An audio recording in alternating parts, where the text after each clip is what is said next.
My wife's lover told me, "You have two choices, working man, leave or face me like a real man." But he didn't expect me to choose revenge that made him beg for forgiveness. I never thought much about massage therapy until my wife Natalie started talking about it like it was some kind of miracle cure that would transform her entire existence. Looking back now at 31 years old, supervising the night shift at a distribution warehouse on the east side of Las Vegas, I can see how perfectly Rick played his cards from the very start. Natalie had been working part-time at Target for about 2 years. She was always complaining about her feet and lower back hurting from standing at the register during 8-hour shifts. So when she first mentioned wanting to try massage therapy at this new wellness center called Desert Oasis that opened near her store, I thought it was a great idea and told her to go for it. We finally had decent insurance that would cover part of it. "Frank, you should see this place," she told me after her first appointment. Her eyes were brighter than they'd been in months as she kicked off her work shoes and stretched out on our old couch. We'd bought it secondhand when we got married 3 years ago. It's not like those sketchy places you see in strip malls.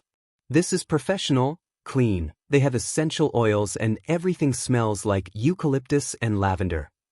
I was genuinely happy for her because retail work can be brutal on your body. If spending $50 twice a month could help her feel better, then it seemed like money well spent. Especially since I was pulling overtime at the warehouse and we could finally afford some of those little luxuries that had been out of reach when we were both barely scraping by on minimum wage jobs. The first few sessions seemed pretty normal. Natalie would come home relaxed and refreshed, talking about how much better her back felt and how she was sleeping deeper than she had in years. I remember thinking that maybe this was exactly what our marriage needed. Something that made her feel pampered and cared for in a way that my 12-hour shifts and constant exhaustion didn't always allow me to provide. But then something started changing in how she talked about these appointments. Instead of just mentioning that her back felt better, she began giving detailed descriptions of her massage therapist Rick and his incredible understanding of the human body, and his intuitive approach to healing that apparently went far beyond just working out knots in her shoulders. "He's not like other massage therapists, Frank," she'd tell me while examining herself in our bedroom mirror with a kind of attention I'd never seen before.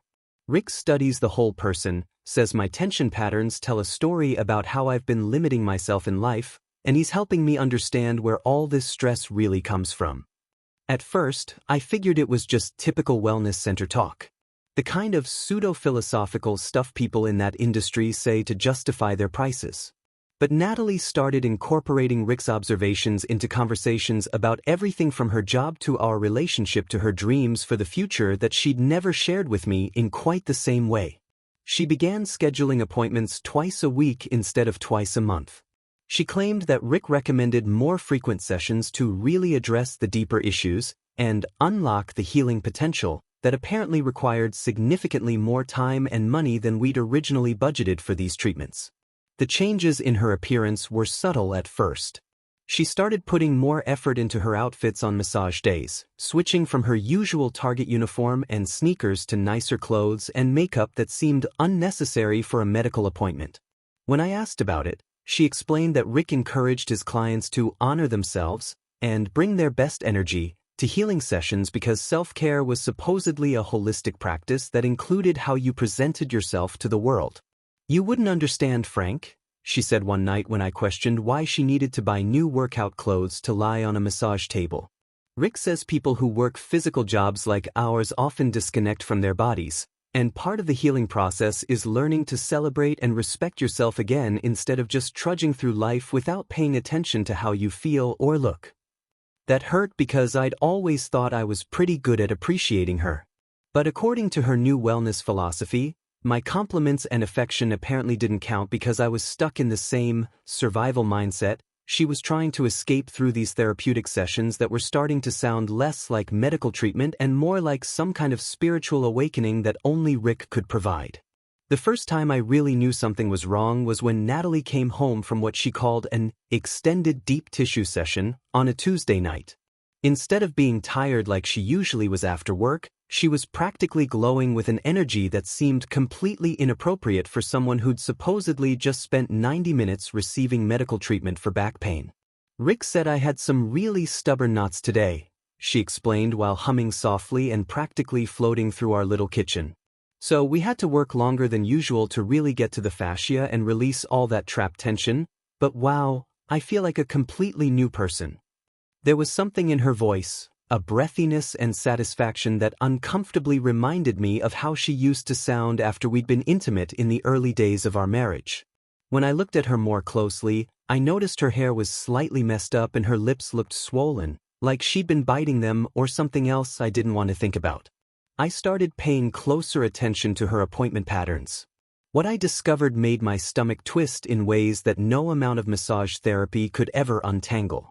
She was scheduling sessions at odd times, like Saturday mornings when the wellness center's website clearly stated they were closed for deep cleaning, or late evening appointments that supposedly ran until 9 or 10 at night even though their posted hours ended at 7.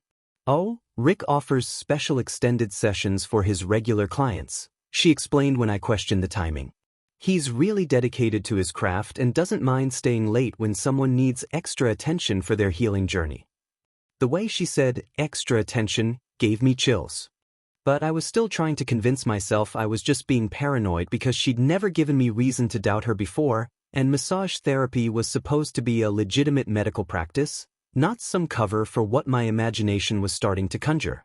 The breaking point came during a family barbecue at her sister Patricia's apartment.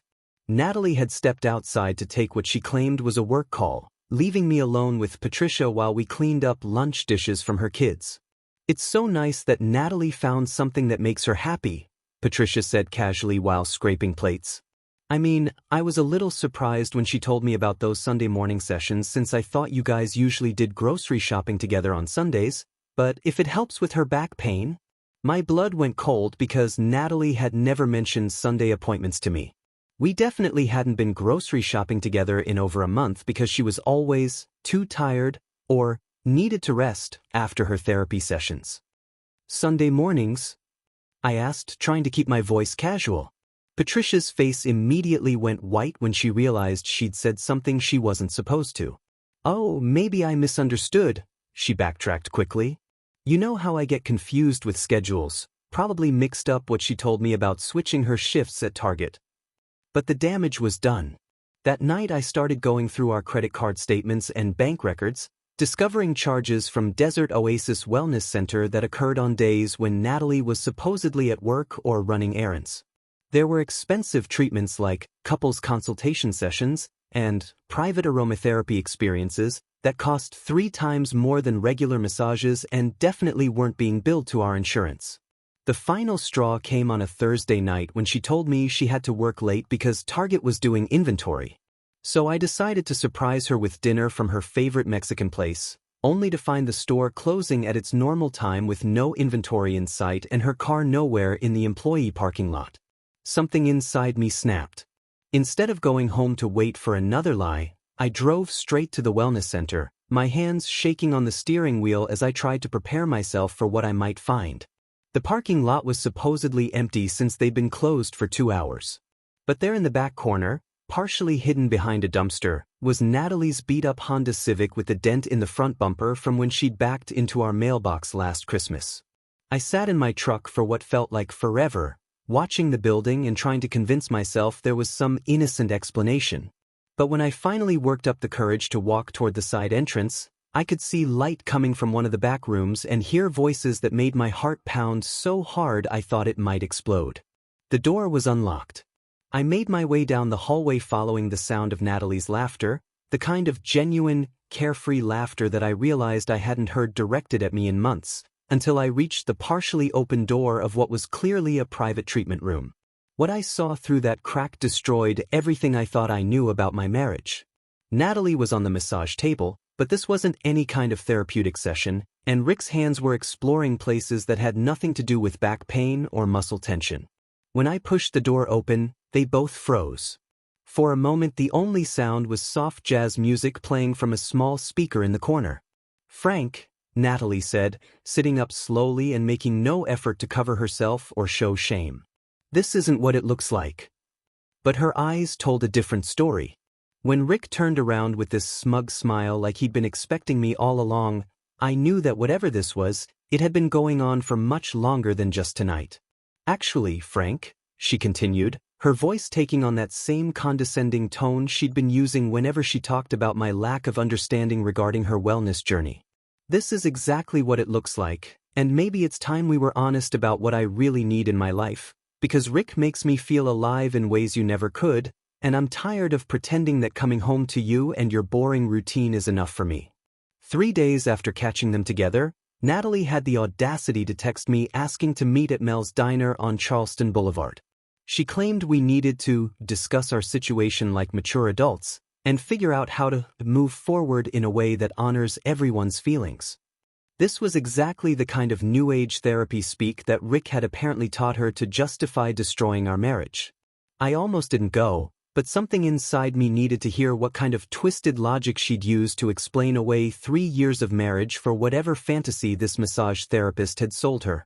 So I found myself sitting in a cracked vinyl booth at 7 on a Saturday night, looking across the table at a woman who looked like my wife but talked like a stranger who'd been coached by someone with a psychology degree from Google University. Natalie arrived first, wearing clothes I'd never seen before. Expensive athleisure that definitely didn't come from Target's employee discount section. When Rick walked in 5 minutes later wearing a tight black shirt that screamed, "I spend more on protein powder than most people spend on food," I realized this wasn't going to be a conversation between husband and wife. This was going to be an ambush with an audience. "Frank," Rick said as he slid into the booth next to Natalie, his voice dripping with the kind of fake concern that therapists use when they're about to deliver bad news. "I'm glad you agreed to meet because Natalie and I have been talking, and we think it's important that we handle this situation with integrity and respect for everyone involved." The sheer arrogance of this guy sitting next to my wife, acting like he was some kind of marriage counselor instead of the predator who'd been manipulating vulnerable women in his massage rooms, made my hands clench under the table. But I forced myself to stay calm because I wanted to hear exactly how deep this betrayal went. "The thing is, Frank," Natalie continued, reaching over to touch Rick's hand in a gesture that felt like a knife twisting in my chest. "What Rick and I have discovered together goes beyond physical attraction. It's a spiritual and emotional connection I've never experienced before, and I can't go back to pretending that what we had was enough for me." I stared at this woman who used to cuddle with me on Sunday mornings, who used to laugh at my stupid jokes and steal bites of my breakfast. I couldn't reconcile her with this person who was talking about our marriage like it was some kind of starter relationship she'd outgrown. "So here's what we're thinking," Rick said, leaning forward with the confidence of a man who thought he held all the cards. "You've got 2 options, Frank. You can walk away quietly like a good little working man, sign whatever papers need to be signed, and let Natalie move on with her life, or you can try to be a man about it and make this complicated for everyone." The way he said, "good little working man," with that condescending smile, like my warehouse job was something to be ashamed of, like the fact that I worked with my hands instead of manipulating people's emotions made me less of a man. That's when something inside me broke completely. Without thinking, I stood up and grabbed Rick by his perfectly fitted shirt, pulling him out of the booth and slamming him against the wall next to the jukebox hard enough to make the entire restaurant go silent. "Want to see what this working man can do?" I growled in his face, watching his arrogant expression melt into genuine fear as he realized all his gym muscles and alpha male posturing couldn't help him when someone with real anger and nothing left to lose decided to fight back. Restaurant security pulled us apart before I could do any real damage. But the look of terror in Rick's eyes and Natalie's shocked silence told me everything I needed to know about how tough they really were when someone called their bluff. That night, instead of wallowing in self-pity or begging them to reconsider, I did something neither of them expected. I got strategic. My buddy Gabriel works casino security and knows people who know things. Within 24 hours, I had the name of a private investigator who specialized in documenting affairs and financial fraud. While Rick was probably bragging to his coworkers about healing another man's wife and how he'd intimidated some warehouse supervisor into backing down, I was systematically gathering evidence of every hotel charge, every expensive couples treatment at luxury spas, every dinner at restaurants I could never afford, all paid for with credit cards that had my name on them. The deeper I dug, the more I realized this wasn't just about an affair. They'd been planning to drain our accounts and disappear together, using my hard-earned money to finance their fantasy life while leaving me with nothing but debt and humiliation. Bank records showed transfers to Rick's personal account for therapy equipment that was actually funding their weekend getaways. Text messages between them revealed plans for him to quit his job at the wellness center so they could move to California and start fresh with my life savings as their seed money. The most damaging evidence came from Rick himself, who apparently couldn't resist documenting his conquests on social media and bragging to other massage therapists about his special techniques for opening up married women and getting them to invest in their healing journey both emotionally and financially. By the end of the week, I had enough documentation to prove not only the affair but a clear pattern of financial fraud and professional misconduct that would destroy both their futures. For the first time since that horrible night at the wellness center, I felt like I held the cards instead of being played by people who thought they were smarter than some warehouse worker who didn't understand their sophisticated relationship dynamics. The next Monday morning, while Rick was probably still nursing his bruised ego and planning his next move, I walked into Desert Oasis Wellness Center with a manila folder full of evidence and asked to speak with the owner. Susan was a middle-aged woman who took one look at the documented proof of her employees' special therapy sessions and went white as a sheet. "Mr. Martinez, I had no idea," she said after reviewing the photos, bank statements, and text message screenshots that clearly showed Rick had been using her business as his personal hunting ground for vulnerable married women. "This absolutely is not what we represent here, and I can assure you that Mr. Herrera will be terminated immediately and reported to the state licensing board." Within hours, Rick's massage therapy license was suspended pending investigation. By the end of the week, 2 other women had come forward with similar stories about inappropriate conduct and financial manipulation, turning what he thought was just an angry husband into a full-blown scandal that destroyed his career and reputation in the wellness community. The meeting with my lawyer was even more satisfying, especially when she explained that using someone else's credit cards without permission, even in a marriage, constituted fraud when done deceptively for personal gain. Rick's involvement in the scheme made him liable for both civil and criminal charges that could result in serious jail time. "The beauty of this case, Frank," she said while organizing the evidence into neat stacks, "is that they documented everything themselves. The hotel receipts, the expensive spa treatments, the text messages about hiding expenses from you. They basically built the case against themselves while thinking they were too smart to get caught." When the legal papers were served, Rick's attitude changed dramatically from the arrogant alpha male who tried to intimidate me at the restaurant to a desperate, panicked man who suddenly realized that seducing married women wasn't just morally wrong, it was also financially catastrophic when those women used their husband's money to finance the affairs. Natalie's phone call came exactly 3 days after Rick received his court summons. The woman who'd been so cold and dismissive about our marriage was now crying and begging for forgiveness, claiming she'd been manipulated and taken advantage of by someone who knew exactly how to exploit her insecurities. "Frank, please, you have to understand," she sobbed over the phone. "Rick told me that what we had wasn't real love, that I deserved something better, and I was so confused and vulnerable after years of feeling unappreciated. I made a terrible mistake, but that doesn't mean I don't love you."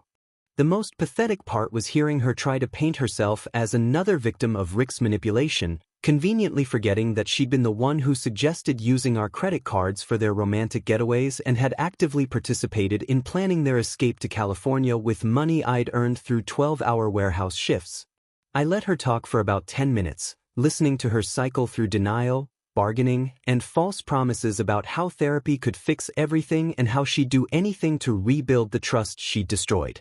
But when she finally ran out of steam, I said something that surprised even me. "Natalie, I forgive you," I told her, and I meant it, not because I wanted her back, but because holding on to anger was only hurting me.